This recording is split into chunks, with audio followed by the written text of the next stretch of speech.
نبی پاک فرماتے ہیں میں بارگاہ خداوندی میں پہنچا، اللہ نے فرمایا ابھی میرے لیے کیا لائے ہو؟ میں نے کہا مولا وہ لایا ہوں جو تیرے پاس کوئی نہیں۔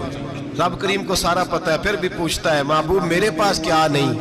فرمایا تیرے پاس عاجزی لے کے آیا ہوں، تجھ سے بڑا کوئی نہیں، تو کس کے آگے عاجزی کرے گا؟ سب سے بڑا تو ہے، میں عاجزی لایا ہوں۔ تو کہا بھی مانگ لے۔ او بھائی بچے بڑے پیارے ہوتے ہیں، لوگ جب ہاتھ اٹھاتے ہیں نا تو میں نے دیکھا ہے ماں باپ اپنے لیے بعد میں مانگتے ہیں، اولاد کے لیے، اور بالخصوص جو بیٹی ہوتی ہے نا بیٹی، او بھائیو میرا اور آپ کا پیار تو اور طرح کا ہے۔ دنیا میں اگر کسی نے بیٹی سے پیار کیا ہے تو مدینے والے حبیب نے سیدہ فاطمہ سے کیا ہے، حسن اور حسین سے کیا ہے۔ معراج کی رات جب نبی پاک سے رب کریم نے کہا کہ بولو محبوب کیا چاہیے، کسی کمزور روایت میں بھی نہیں ملے گا کہ نبی پاک نے کہا اے اللہ فاطمہ کے لیے کچھ دے، اے اللہ حسن حسین کے لیے کچھ دے۔ امتی بھول جاتا ہے اسے